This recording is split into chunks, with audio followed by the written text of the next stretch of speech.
राष्ट्रवादीच्या विलिनीकरणाच्या चर्चेत नव्हते, त्यांना बैठकीबाबत काय माहिती? शरद पवार आणि फडणवीसांसह अजितदादा गटाच्या नेत्यांना खडसावलं. राज्याचे दिवंगत उपमुख्यमंत्री अजित पवार यांच्या मृत्यूनंतर दोन्ही राष्ट्रवादी एकत्र येण्यावरून प्रचंड राजकारण रंगलेलं आहे.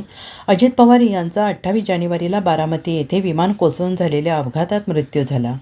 त्यापूर्वी 17 जानेवारीला शरद पवार आणि अजित पवार यांच्या उपस्थितीत जयंत पाटील यांच्या घरी दोन्ही राष्ट्रवादींच्या विलिनीकरणासंदर्भात बैठक पार पडली, असा दावा सातत्यानं शरद पवार गटाच्या नेत्यांकडून केला जातो आहे. मात्र मुख्यमंत्री देवेंद्र फडणवीस यांनी हा दावा फेटाळून लावला होता. दोन्ही राष्ट्रवादी विलीन होणार असत्या तर अजित पवार यांनी मला सांगितले असते, ते माझ्याशी सर्व गोष्टी शेअर करायचे, असा दावा फडणवीस यांनी केला होता. आणि या पार्श्वभूमीवर आता शरद पवार यांनी या सगळ्या चर्चेसंदर्भात ठोस भाष्य केलं आहे.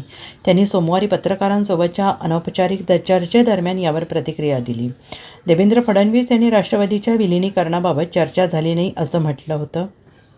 याबाबत शरद पवार यांनी प्रतिसवाल उपस्थित करताना म्हटलं आहे की विलिनीकरणाच्या चर्चेत जे नव्हते त्यांना बैठकीबाबत काय माहीत असणार. मागील 2 दिवसांपासून दोन्ही राष्ट्रवादीच्या विलिनीकरणाच्या चर्चा सुरूच नव्हत्या, असं अजितदादा गटाच्या नेत्यांकडून सांगितलं जात आहे.